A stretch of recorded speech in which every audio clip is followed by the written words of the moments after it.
The Premier League is back. Hello, darkness, my old friend. I've come to talk with you again.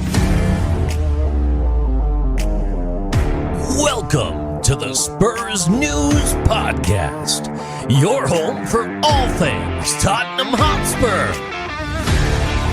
Now, here are your hosts.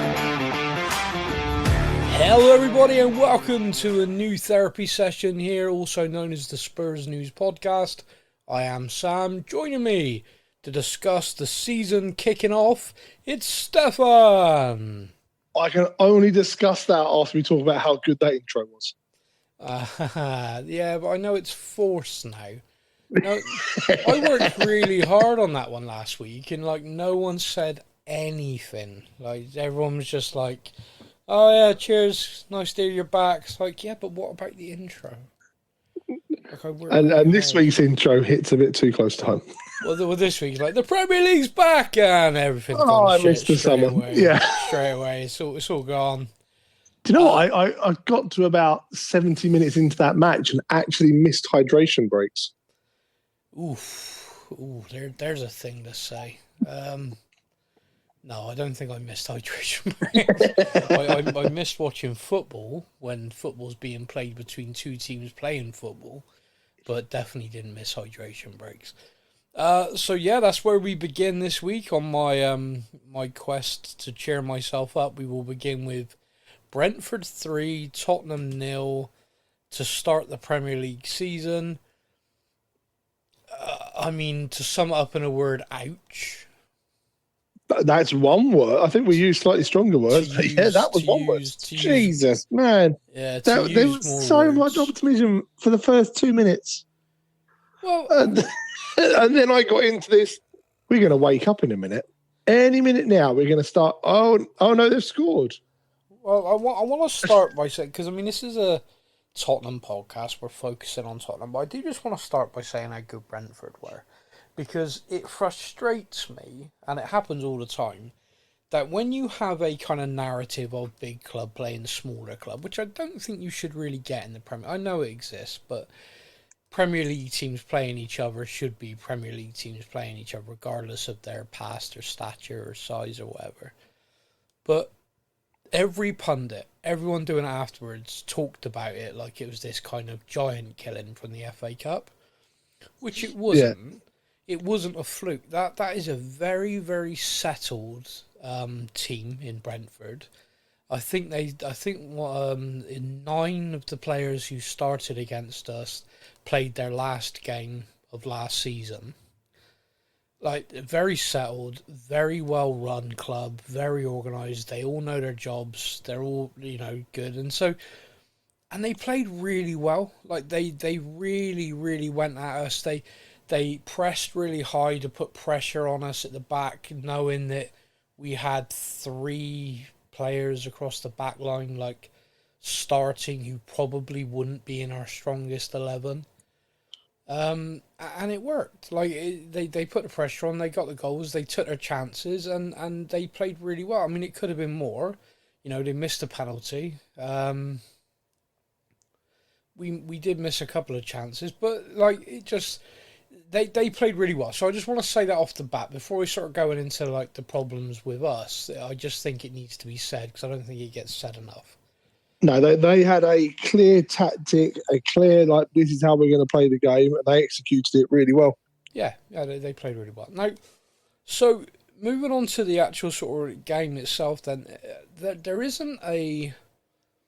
there's certain things to look at, and I think one of the key things I don't like, and it happens sometimes, but I don't like digging out individuals when everything is shit. If you're playing well, say you've won a game and someone has a bad game, you can. I don't feel too badly about sort of going, oh, and this person didn't play very well, they missed this chance or did this, because overall it's kind of when things are going badly, I always feel like if you dig one person out, it's kind of scapegoating, if that makes sense. Yep. No, I completely agree with that. So that being said, there was a major problem with the way De Zerbi wants to play and the personnel that were on the pitch. And that major problem is that if you're being pressed high, the way De Zerbi plays and tactically is you vary it up. So yeah, you'll play it at the back and you'll play short, draw them onto you and try and play through. That's why you signed players like Tonali and Fernandez to be able to do that. But also, it'll vary it up where you hit the 9. So you will either go short and the defender will play a through ball again. That's why you've signed Senesi, Van Hecke, because they have the ability to do that. They can ping it past 30, 40 yards. Yeah.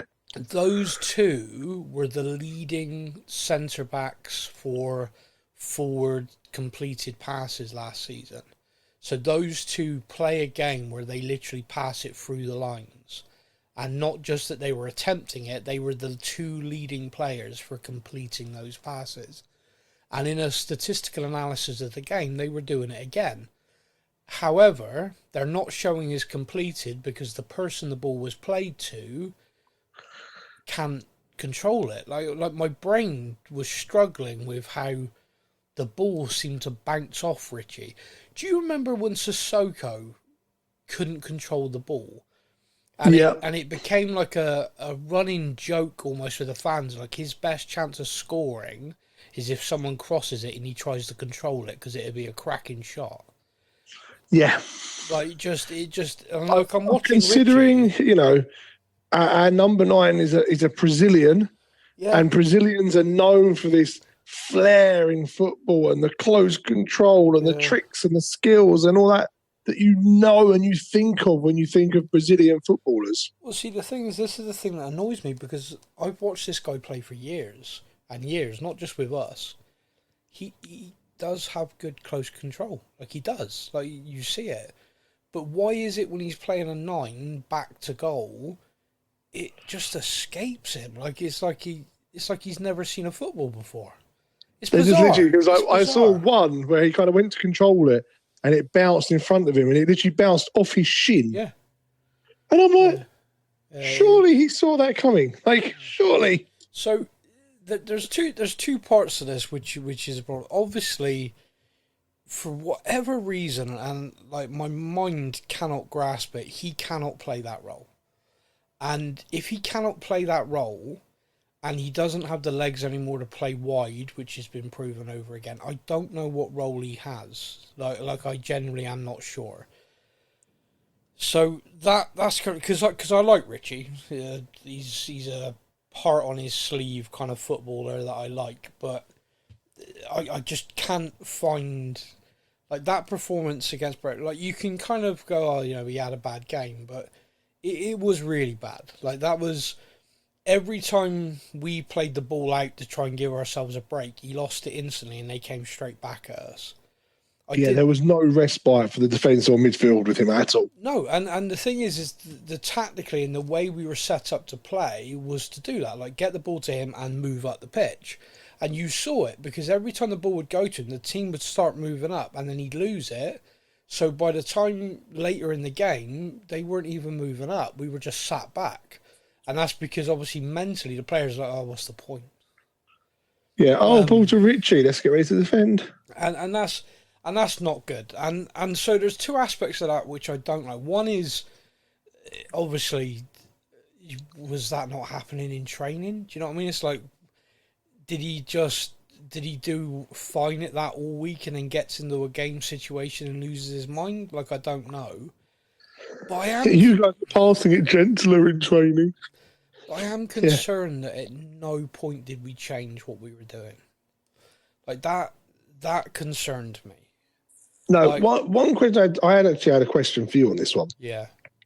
During pre-season, now you've got the Spurs play stuff. Yeah. So I know that you and you boy Ryan got to watch a fair bit of pre-season. Yeah, I watched all of it. With work for me with clients and not having Spurs Plus, Spurs Play even, I wasn't able to watch much more than kind of like extended highlights. Yeah. When you watched the pre-season games, at any point did you think this result was likely? No. The key in pre-season that I saw was our possession was so much better.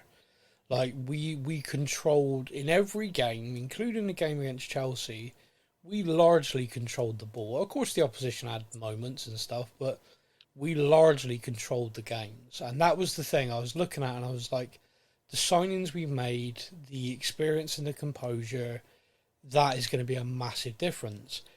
And against Brentford, the thing that kind of shocked me is at no point during the game did we feel like we had control of the ball. And yet, when the game finished, we had more possession than them. Yeah. I know in the final sort of 20, they just kind of were like, whatever, you ain't a threat to us. Have the ball, we don't care. And I that must have skewed the stats. It must have, because we didn't earn it. Like, we didn't play the ball.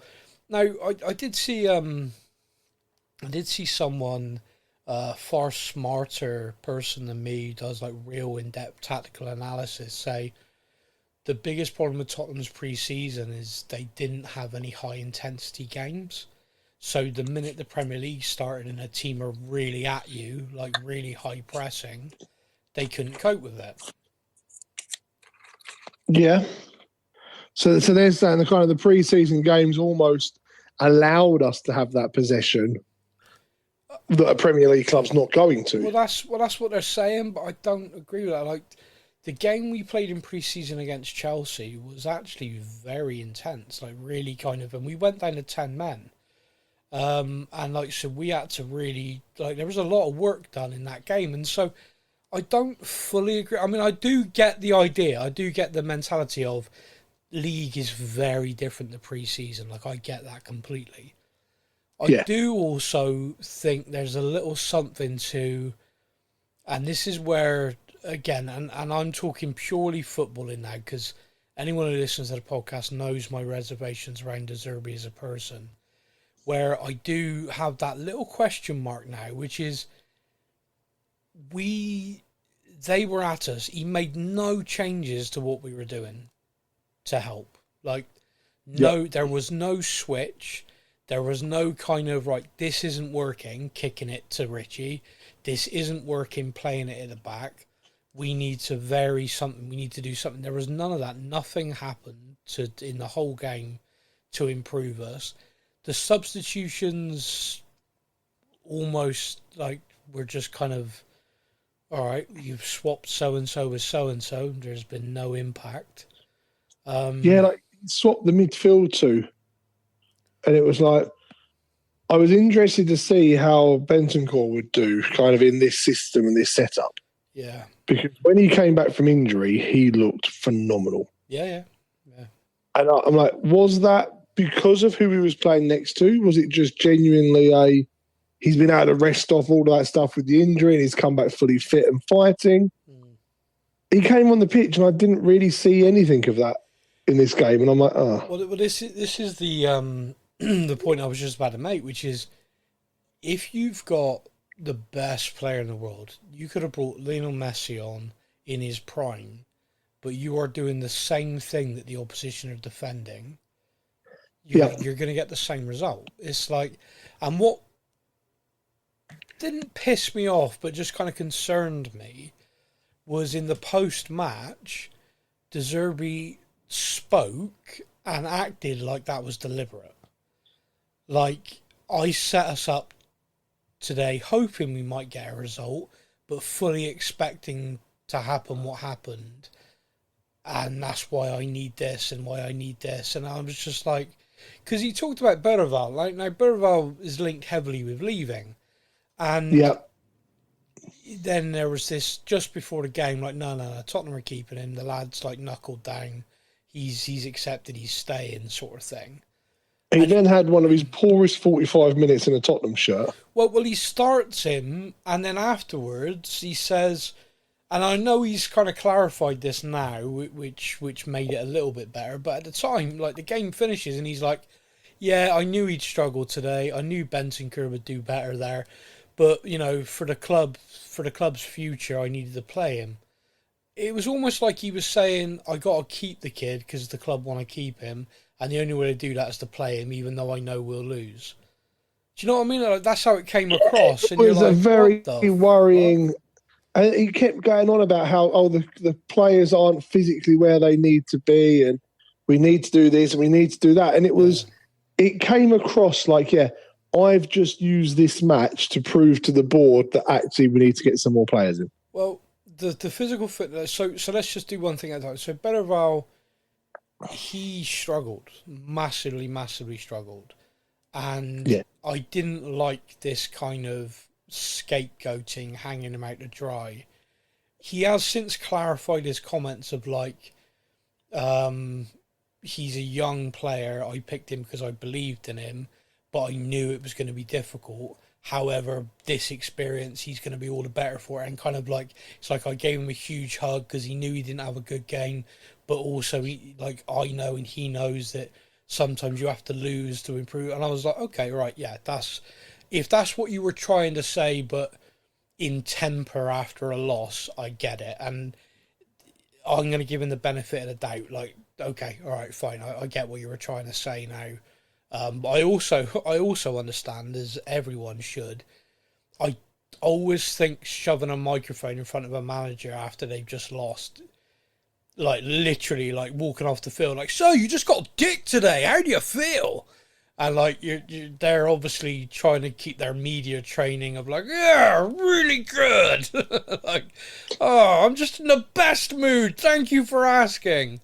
I saw some really positive play out there. Yeah, you just so I do get that. So I do often give managers that benefit of the doubt to then clarify, like, look, I walked off the pitch, I was steaming angry, I didn't explain myself very well because I just want to get the fuck away from this journalist. Let me clarify because this is how the player knows it, so let me clarify for the fans. So I always try and give that benefit of the doubt to clear up. Sometimes as well, like Jose used to be amazing for this. Jose would almost plan what he was going to say to the journalist before he even walked down the tunnel. And he'd then double down in the press conference. Like, so he was the kind of master of manipulating the narrative, if you like. Like, my team's not done well today. I'm going to protect them. So he'll walk down the tunnel and just be like, start shouting at a journalist, like, it's all your fault. And everyone's like, what? It's like, yeah, the bloody ball boys weren't quick enough. Everyone's just looking at him like, something to deflect anything from the team onto like him. He was kind of the master of it. But by and large, most managers get caught cold with those and then, give them a chance to clarify. So the fitness thing, is a really interesting thing because the initial reaction I saw online was, you've been in charge all of pre-season. If they're not fit, that's on you. Like, what are you talking about? And then Which was the stance, I hold my hands up, that was the stance I had. When he said it, I was like, well, what the fuck have you been doing for the last 6 to 7 weeks? Well, very quickly, it was actually a Brentford journalist, if you like, put a thing out comparing the two clubs' pre-seasons. And like Brentford came back basically the same time Spurs did, and have done intensive training camps, have done about 5 more friendlies, like behind closed doors, kind of broken down into like sections and stuff like that, and then have done friendlies at stadiums with fans and things. And then you go to Tottenham's, were flying for a lot of the time that other clubs were doing like the intensive training camps. Oh, yeah, was it a 26-hour flight out, 26-hour flight back? That appears to be the point he's trying to make. Like, he didn't like that the club already had these, because I remember back in the last season, I pointed out, if we are relegated, the club have to cancel that tour. It's going to be a financial hit at a time we are being marmalised financially, but they can't do that tour. They can't. They have to. You're going to land back like 3 days before the championship season starts or something. You just can't do it. And obviously, thank goodness we stayed up, but they really need to evaluate these things, because I know there's a financial reward, and that's why they do it. They marry it up as this kind of like, we have fans all over the world. This is our chance to go around the world so they can watch us live. I get that that's a really good PR spin, but I also know that these event companies who put these matches on pay them a frigging fortune. Like, Yeah, it's there one is of good those money. revenue over actual helping the players. And that is something that needs to be looked at. Now, don't get me wrong, the biggest clubs and the best clubs in the league do this. And they are very, very well run, very well managed. I think it's a case of right now, when you're trying to gel a lot of new signings, you're trying to change the football, like trying to shake off 2 seasons, like you really need to have them in the training ground. You know what I mean? Like not spending loads of time just traveling. I think in the future, I think if you can get that right and you can get it all together, and you've got a together squad who know what they're doing, they know each other, they've got I think you can get away with it because all the big clubs do. But I think in this situation, when you look at the preparedness between Brentford and Tottenham, it looked like only one team was ready for the start of the season. A polite way of saying Tottenham was they didn't even know the game had kicked off. It was like, oh, are we still training? We're 1-0 down. I don't know what's going Brentford on. Cross pub team. What's going on? This isn't pre-season. Yeah, so it just looked like. Moving on from the game, the one thing I want to discuss with you, and this could, I don't want to fall out, man. I don't want to fall out. I'm just putting it out there. Okay. The reaction to this result was fucking ridiculous. Like, the over-the-top reaction. This isn't just aimed at you. I was going to say, that feels like a pointed comment. But I will say it is a little bit. Like, your reaction in our group chat. I may have put song note, Roberto De Zerbi's relegation party song note in the group chat. It's one game. I know, but I think the problem I had is that, as you know, obviously the listeners don't know because they're not part of our group chat and stuff, but all season I have felt this absolute massive disconnect to Tottenham. You mean pre-season you felt it? Pre-season, sorry, yeah. All of pre-season, all through the summer, I just had this big disconnect. We were selling a lot of players. Now, that Europa League night in Bilbao, that was like the ultimate high I have had in my now 36 years of life as a Spurs fan. Yeah. That team has then been decimated of all confidence, all tactical knowledge, and quite a few of the players now. By the manager that you wanted. Yes. By the manager who I thought would be great and actually turned out to be absolutely awful. Sorry, just a little thing on this, which isn't a dig at you, but don't you find it amazing, right, that the established media people in this country were screaming at Tottenham fans about Thomas Frank, how amazing he is, and how sacking him was the worst decision, and he's going to be lined up for all of these top jobs. And yet this season, so after half a season, a whole summer, he's not had a job offer, and he's now a pundit on Match of the Day. Yeah, says a lot, doesn't it? Yeah, that says a lot. And think about the manager merry-go-round in the Premier League that's just happened. I mean, ignoring, okay, he was probably never going to get the Chelsea job, and Man City already had their guy lined up and stuff. Yeah. But Crystal Palace, Fulham, Bournemouth, possibly a couple of others. So I think there's a few other new managers in the league as well. Yeah. They've all had new managers, and not once was his name linked to them. Yeah, even Championship. There's been 8 managerial changes in the Championship, and he wasn't linked to any of it, any Premier League team, any of it. And I saw one of his defenders say, well, he's clearly taking a break. I'm like, nah, he's not. No, people have realised he is so one-dimensional that it doesn't work. Yeah, but anyway, sorry, you were saying about the disconnect you felt. Yeah, and, and then De Zerbi's come in, and this summer we've sold off a load of young players who I had grown very much towards the whole, I cannot wait to see this kid playing regular football for Tottenham. Who do you have in mind in that? Lancashire is my first one of that. Who, sorry? Will Lancashire, when he went, that really upset me. Yeah, I'd go with that. I think I said in the podcast last week, I've got a fiver on him playing for England. I genuinely believed. And then I watched the game at the weekend and I was like, this is the forward options we have and we've let this kid go. Yeah. But, so I kind of had that all summer. I had this real disconnect to it.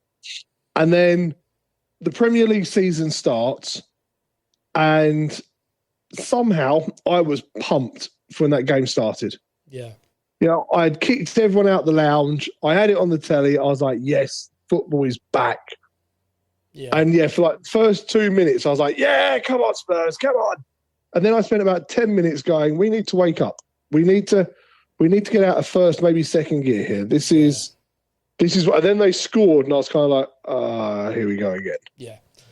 And we didn't react to them scoring really at all. And then they scored again. No, we didn't. And by the end of the game, I think I was back in like probably February of last year or February of this year. I was kind of back into that, brilliant. It's going to be another 9 months of my kids asking me why I watch football, and it clearly makes me sad. I was like, fuck. Yeah. Okay. And I think that's where my reaction came from. My reaction just came from like a build-up of PTSD of last season. And I was like, oh, not this again. Yeah. I mean, that could be said for a lot of people, I guess. But however, the optimism I have from this links back to the question I asked you earlier about pre-season. Yeah. The optimism I have is that I've spoken to a couple of people now that watched a lot of the pre-season games. Yeah. And all of them have said they never saw that result coming. No. The way we played in pre-season, the way we moved the ball around, the way we closed teams down and stuff in pre-season.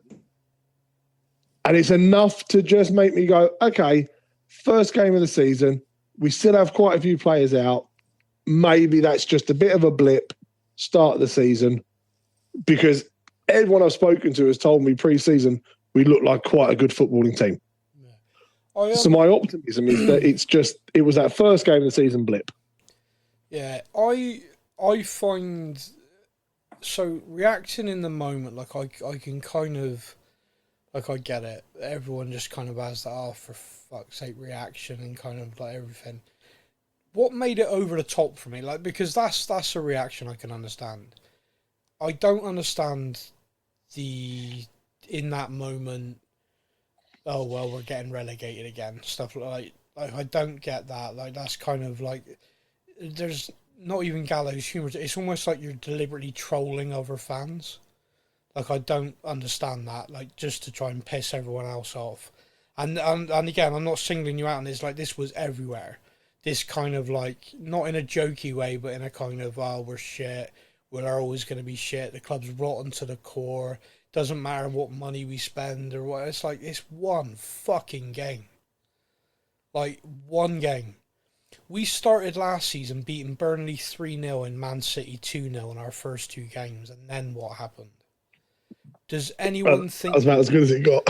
Yeah, like literally it was. So, like, it doesn't matter. Like, if we lose, right, I'm going to say this now. If over the next 9 games, so 10 games sample, we play like that every single week, I will be saying De Zerbi needs to be fired and the club needs to act. Like, I will be saying that because that performance was unacceptable. However, it is one fucking game. Like, I can't say that enough to people. Like, you can be the best team in the world and all of a sudden lose a game playing shit, and everyone goes, bloody hell, what happened? And you're like, I don't know. Like, we just were like, that day we were not at it. First game of the season away at an established team when you've got 5 people on debut, 3 across the back line starting together for the first time. It's gonna be a bit messy. It's gonna be a problem, and they were fucking good. Like if they had been off it, that game would have been a bit crappy, a bit scrappy, and we probably would have got into it a bit better because we'd have had some time to settle. They didn't give us that. They were so good from minute one. And you've got to look at it as well. Like you say, the back 4. Yeah, we had a central midfielder. And very, very young captain at right back. Yep. We had the first centre back is someone who probably doesn't start if everyone's fit. Yep. The next centre back who probably does start if everyone's fit. Debut. Both on their debut. Yep. And then a left back who is very experienced, very established, but also on debut. making a debut and never played with that goalkeeper, Nope. those defenders or midfielders before. No. Like you look at Does pre-season. start over Destiny if Destiny's fully fit. I think they're both very close to that starting position, and I enjoy the fact that that's going to be a battle this season. Yeah. But that back four is nowhere near our starting back four. There was a lot. Like I mean, you look across it, there was a lot. The outball being the only outball being the 9. Typically, you have the 9 and the 10 under the Zerbis, and we didn't really have that. Like when Fernandez came on, you noticed the difference in how he picks the ball up and moves it. He's like Gallagher. I love Gallagher, but he is not a number 10. He in pre-season, the way he played as a 10 was to lead the press. Like, so he wasn't playing as a creative role or anything like that, but he basically, more often than not, would go beyond the 9 and press and just run and run and run. He didn't get the chance. He didn't get the chance in this game. Like, everyone looked frazzled. Like, no one could do anything. We just didn't play. And so, like, I go back to this, like, the over-the-top reaction. I understand there's a certain level of Tottenham PTSD from the last 2 seasons. I have it. We all do. But when a new season starts, we have to kind of wipe it, because if we don't, like, if we had a great season, like back when Pochettino was in charge, and every season generally we won a lot more than we lost. When we started a new season, none of us were like, oh, but we won 5 games in a row last year. Like, we haven't started well. It's like, no, it's a new season. So, because we were bad the last couple of seasons, we've spent money. We've added to the squad. It's going to take a minute for it to gel, definitely.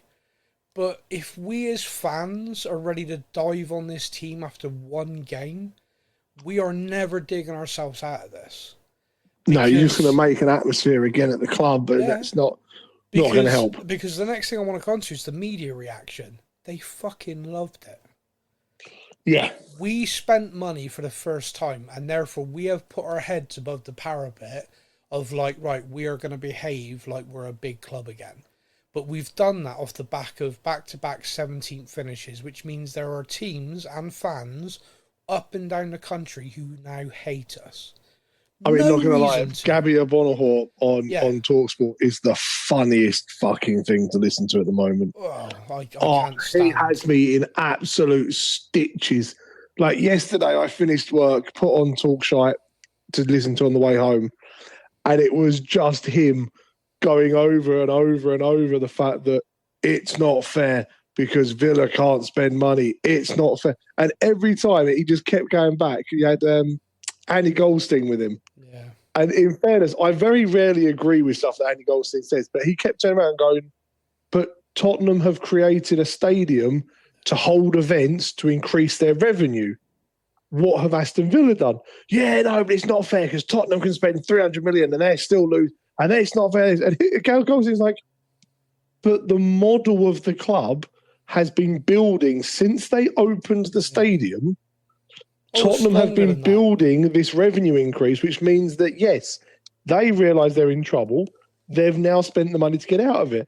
And, the Villa fans, it's hilarious. It's not, though. Like I know to you that's funny, but we now have a situation this season where every club wants to beat us, even though we were 17th twice in a row, because they've all got that kind of their fan base think we're doing something we shouldn't be allowed to do.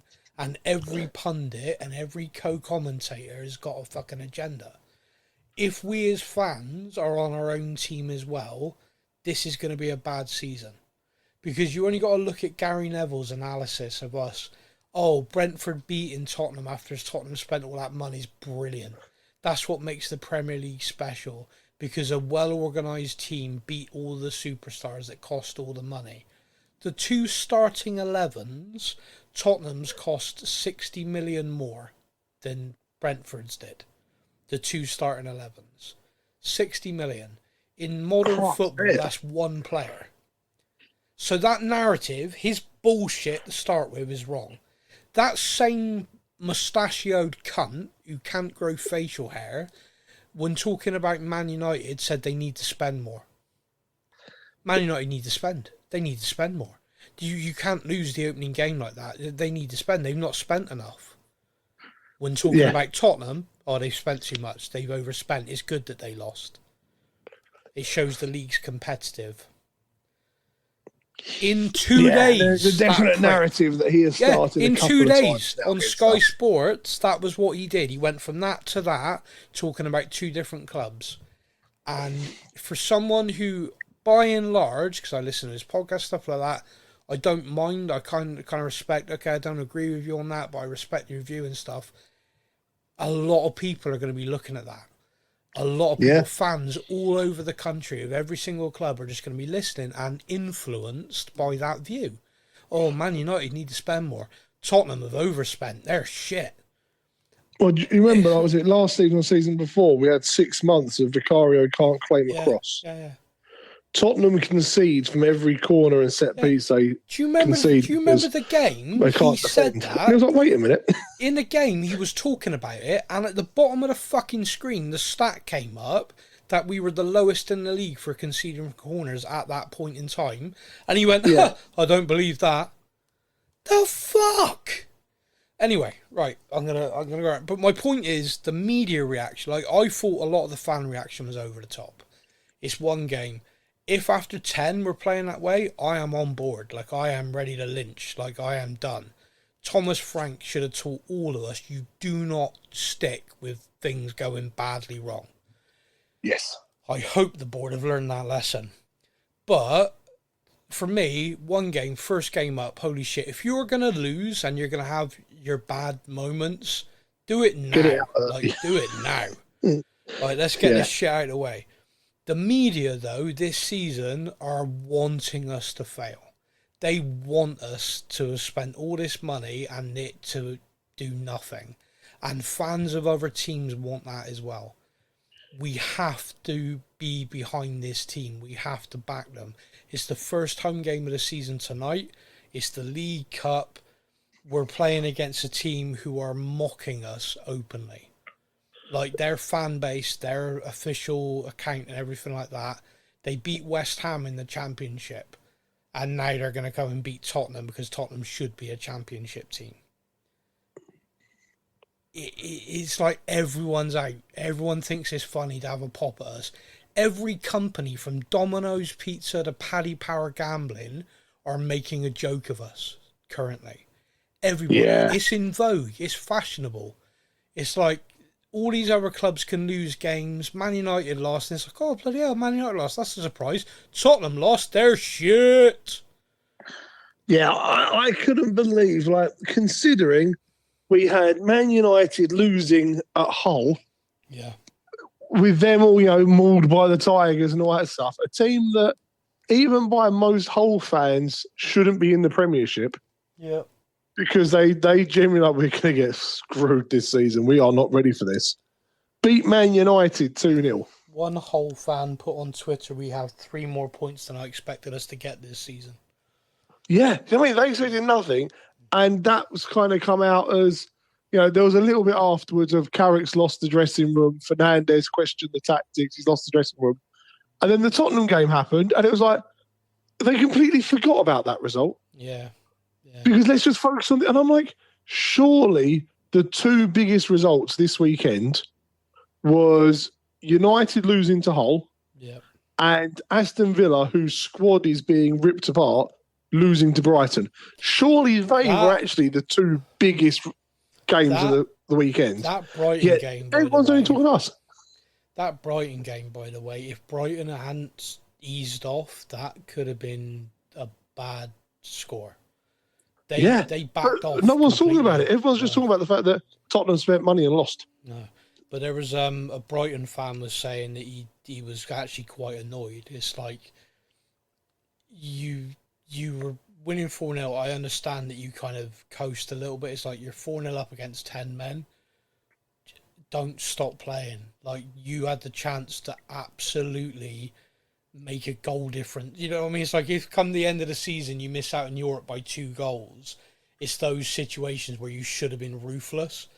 And I was kind of like, go score 9. Yeah, it's like, I know that sounds mad, but when I watched the highlights, like that should have been like 10-0. Like it was not just one-sided. It was like the other team didn't show up. It was 3 or 4-0 at half time anyway, wasn't it? Yeah, it was 4-0 after like 4-0. 38 minutes. Yeah. And the That's 10 where men, you kind of want the manager at half time to go, guys, right, it's 0-0. if we scored 4 in the first half, let's go score 5 in the second. Yeah, and that's kind of where it needs to be. Now I get it, perhaps again, first game of the season. Oh God, who was it? A former player said, "You never cramp and feel it more than the first game of the season, and in the 90-something minute of the last game." It's like you never feel your body more of like, oh my God, why am I doing this to myself? So maybe it was a case of they just went, we're 4-0 up. This is a perfect result. Yeah, let's just kick the ball around. We're all good. But yeah, so the other thing that came out of the Brentford game, which is upsetting in many ways, is James Maddison's injured. Maddison came on as a substitute. He's still battling back from a very serious injury. He had a fall, hurt his shoulder, didn't think a lot of it at the time, iced it afterwards, and then he's like been in a lot of pain with it, and he's going to be out for probably 2 to 3 weeks with a shoulder injury. I really, really fear for Maddison at the moment. There's two parts to this. One is this guy is currently so unlucky he could walk into a topless bar and come out sucking his thumb. Yeah. He also is now getting the moniker and the kind of Darren Anderton level sick note thing, which is kind of funny because for a long time Darren Anderton held the appearance record for the club in the Premier League. And I always loved that. His name was Sick Note. Yeah, he was our record appearance.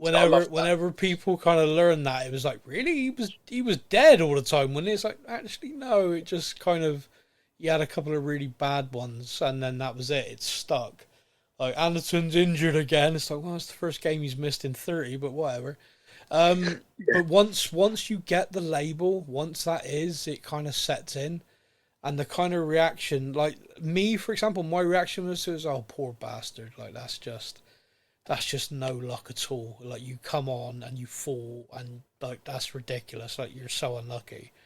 You know, like, November, December time, the ground's softer. You're probably not going to have that injury. Do you know what I mean? It's like, we've had no rain. The chances of falling on your shoulder that certain way, It's just like, oh, such a shit thing to happen.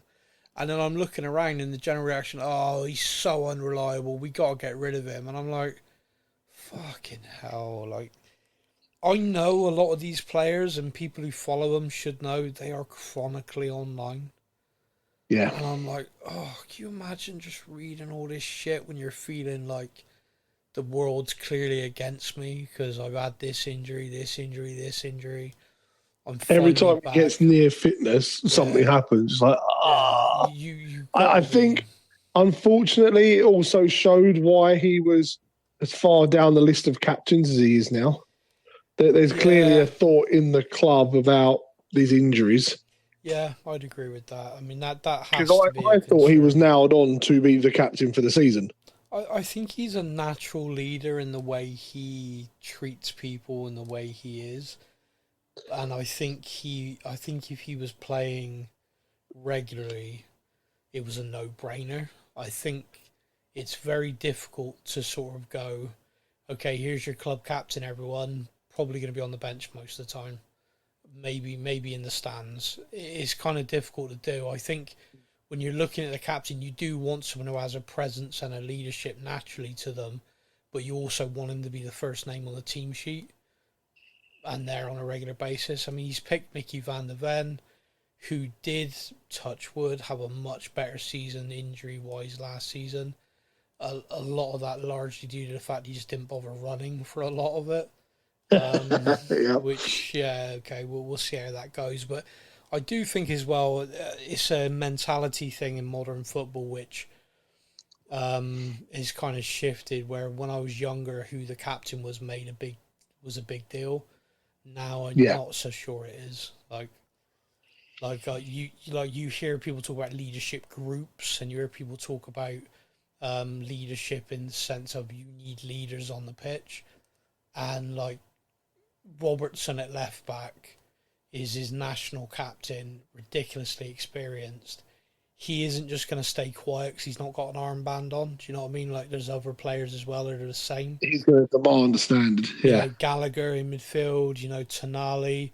These people are going to be right, here's where we need to be. And, like, if you're below that, I'm going to tell you. I don't care if I've got an armband on or not. So I do think that that's kind of what he's driving towards, and the recruitment has largely been towards is not just the ability, but also players that can point shit out and aren't going to take a backward step. It is sad for Maddison, and that injury kind of highlights the frailty we have going forward. Like, we have worked hard this window on defence in midfield, but the forward option sadly hasn't arrived. But then one has, with one soon to follow.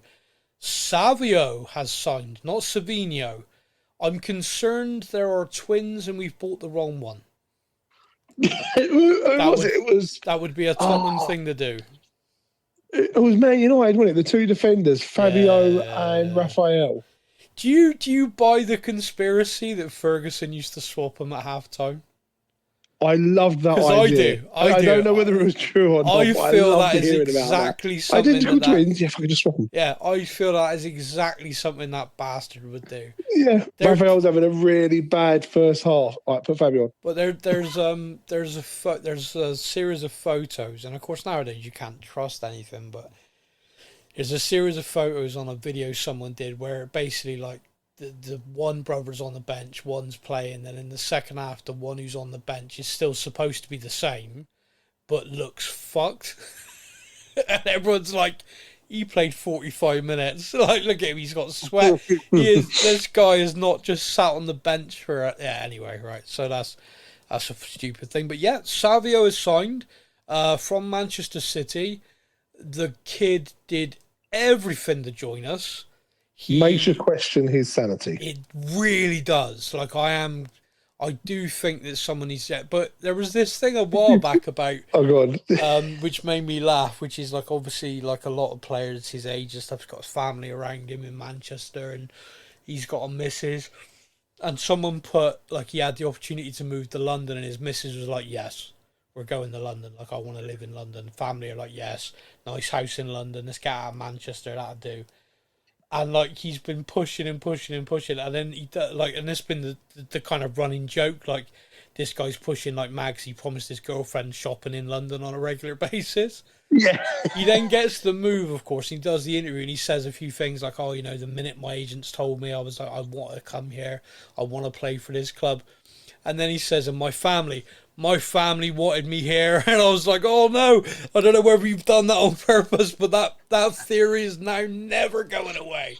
That's never going to stop. And there was the quote that came out about every time I played at Spurs, my representatives would talk to the club. So when I found out they wanted me, and I'm like, dude, you were not winning the treble coming to Tottenham Stadium going, I'd like to play here.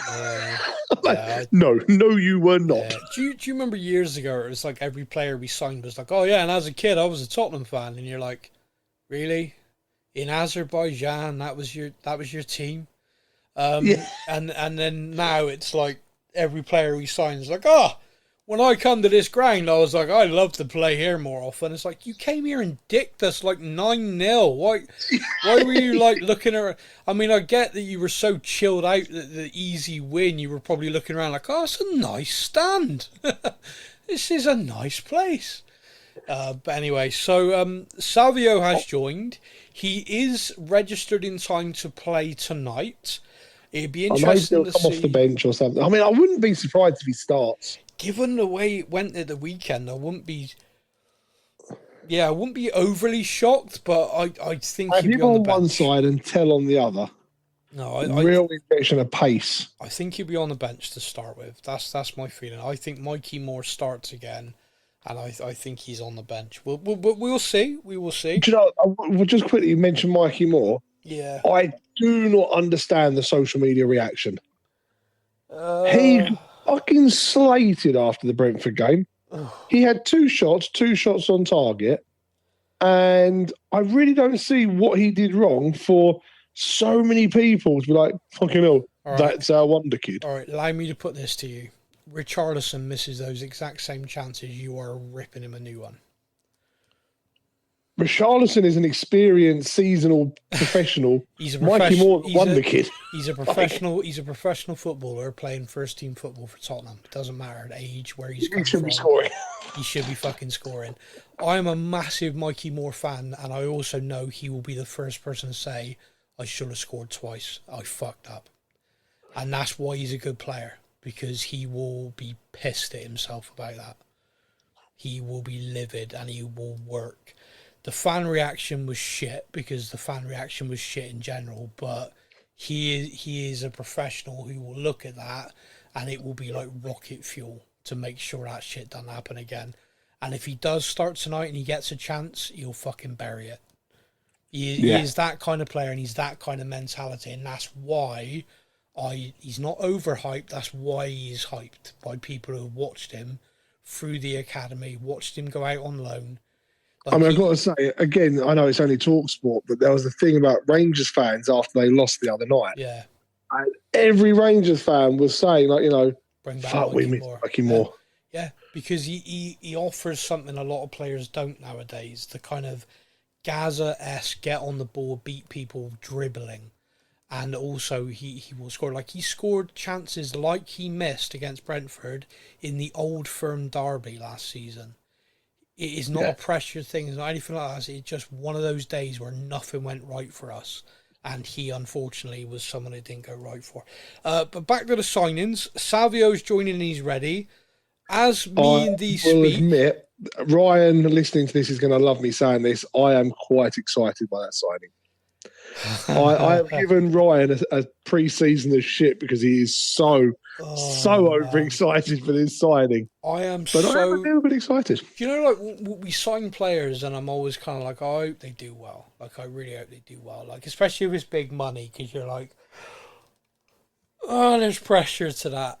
The Sevilla sign, I don't hope he does well anymore for us, but I genuinely think it will break Newby's brain and heart if he's poor.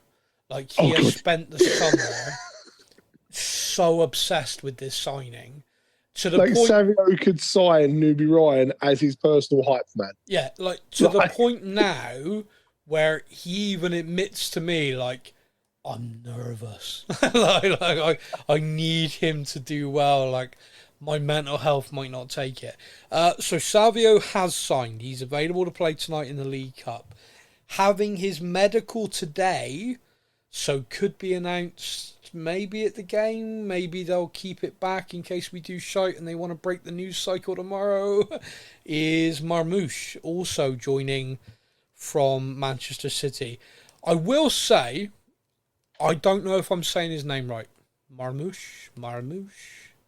I don't know. I have it as Marmoush, yeah. Once he's signed and people say it more, I will correct myself or double down. I don't know yet, but yeah. Again, I'm excited for that signing as well. He has signed, apparently, according to the rumours, to play as a 9, not as a wide player. Yep. I'm very pleased with that because we desperately need a 9. And he very much suits the way De Zerbi wants to play as a 9 that suits his style. And with him signing as a 9, do you think that means now, he said at the end of last season, beginning of the pre-season, that he saw Tell as a number 9, but he had a very good season playing out wide. Yeah. Do you think with Marmoush signing as a 9, that kind of confirms, no, Tell, you're sticking out to that I think, attacking wide? I think Tell is still young enough that playing as a 9 as wide left.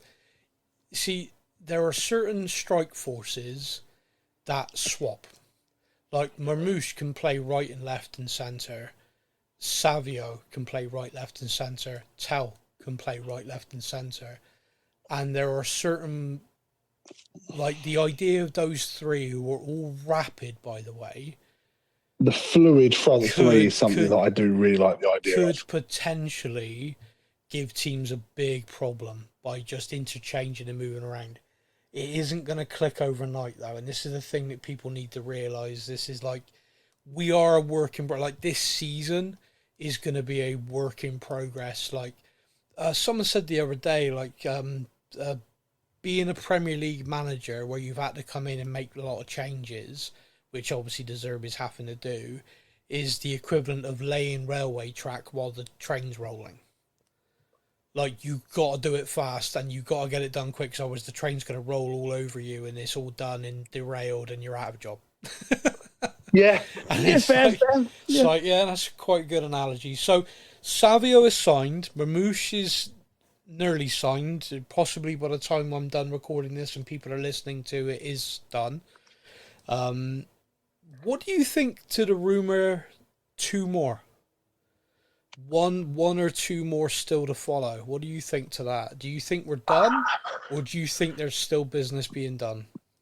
I think we are done unless something offers itself that's too good to turn down.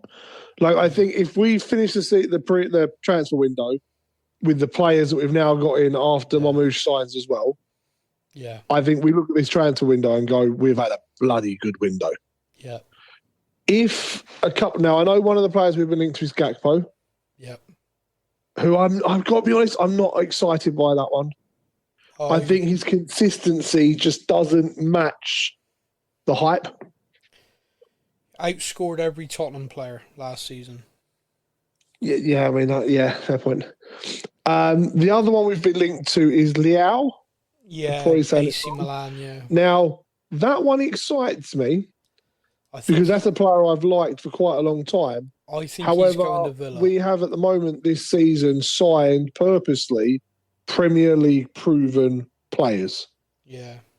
He would be the one where you're like, okay, but you need to give him 6 months to settle in and stuff. He might hit the ground running if we sign him. He could take a season like Son did and stuff, though, take a season and then come to his own. So that one is the more of a risk. He has been offered to everybody constantly, and he's been offered to us again. Leao, this is. Gakpo is interested in joining us. Personal terms, not a problem, but Man City have now come in for him. So I think if Liverpool sell, I think the player has a choice between us and Man City. Man City obviously are offering Champions League as well. I think that's where he's going to go. That's just my opinion. I think now they've come in for him. Do you think Liverpool would accept a bid from Man City? Because I feel like those two, position-wise in the league, are closer in rivalry than we are at the moment. Yeah, see, direct rise. I don't think Liverpool would sell to Man United. I think Man City, I don't think there's an issue. So their money's as good as anybody's, if that makes sense. Wow. Yeah. I don't think they'd have an issue with that. Because the only times clubs really have an issue is when the clubs have an issue with each other. I mean, like Chelsea and Arsenal swap players like they're at a bloody swap meet. Like the transfers between clubs happen all the time. Like Real Madrid and Barcelona sell to each other, you know? Like it happens. Tottenham and Chelsea is kind of like a no. Tottenham and Arsenal's a fuck no. Like we tend to have issues but then like we take players off West Ham on a fairly regular basis because they're like a little feeder team. Anyway, yeah, we send them the ones we don't need anymore. Yeah. So League Cup is tonight. I'm not making any predictions because I made a prediction at the start of the season and man was I wrong. So we're just going League Cup tonight. Please don't fuck it up. Please play well because I'm fed up of watching us lose at home. I can write off the first game of the season away at Brentford. We lose at home to a championship team as the next game. I'm going to cry. That's going to be a little bit harder to brush under the carpet. I'm telling people now, I won't be okay. Like, it will not be good. In our next league game is again at home and it's Newcastle.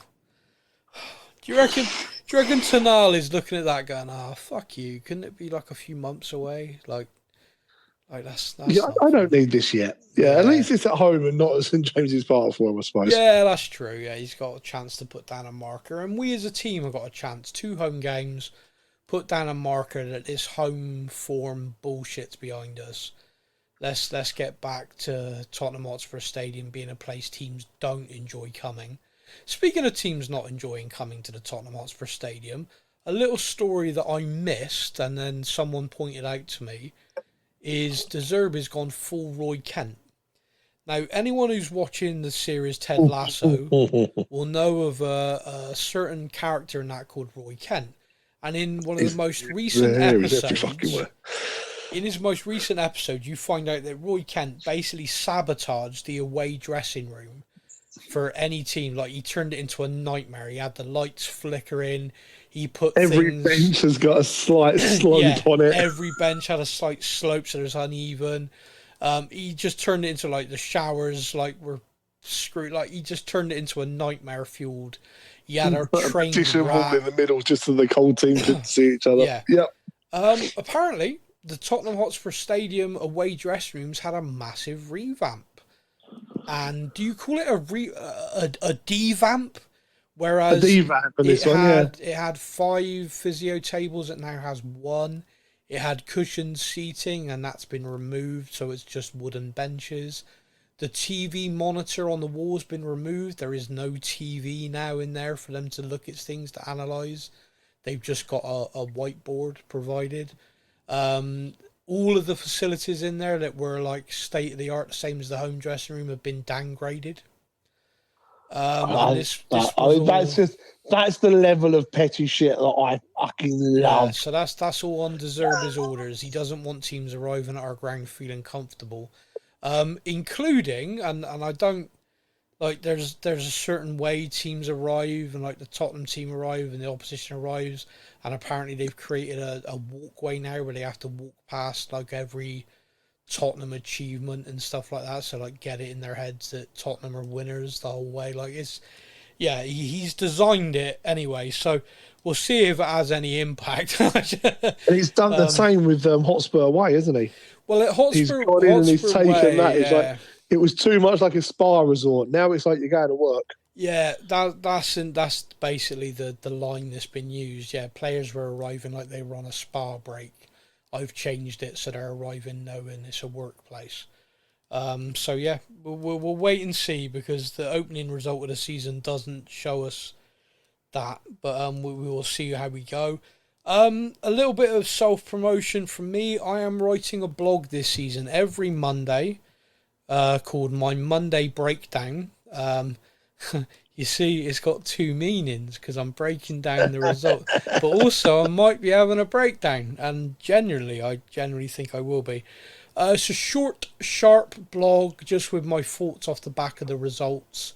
It'll be every Monday. We'll post it to the socials. The link to it is on our website.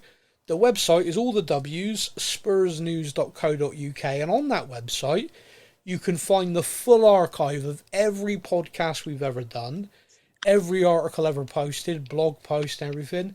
So if you ever want to go back to the good old days, just, click on there, go back to a podcast like, let's relive the, Europa League win, or let's read the blog of when Pochettino got us all the way up to second, or challenging for the league and stuff like that. It's all on there. Lovely archive. In addition to my blog, every Monday, Newbie does a loan roundup, which I mentioned last week, because I start every season going, don't worry everyone, I'll talk about it on the show, and then I forget, and then it just becomes time, and it's a nightmare. So every single week there's going to be regular posts about players that are out on loan, and every Monday you can read a full statistical breakdown of what they're doing, like minutes played, how they've done in the game. New Boy really goes into a lot of detail, so look out for that. It's very good. If you're interested in the players out on loan, it's really good. It's a good read. So that is it. That is everything. Charlton tonight in the League Cup, Newcastle at home in the league at the weekend. Let's hope that we see a real version of us, and very, very soon. 2 home games is a perfect opportunity to put that first game to bed, if that makes sense. Kick our season on properly. Let's hope we can do that. That's me done, my friend. And that means, and I really hope you've remembered, Of course. I now get to hand over to Stefan. I say goodbye to everyone and wish you all luck. And I say, here is Stefan with his Tottenham fact of the day. Did you know that the pitch and the mechanics weigh more than the Eiffel Tower?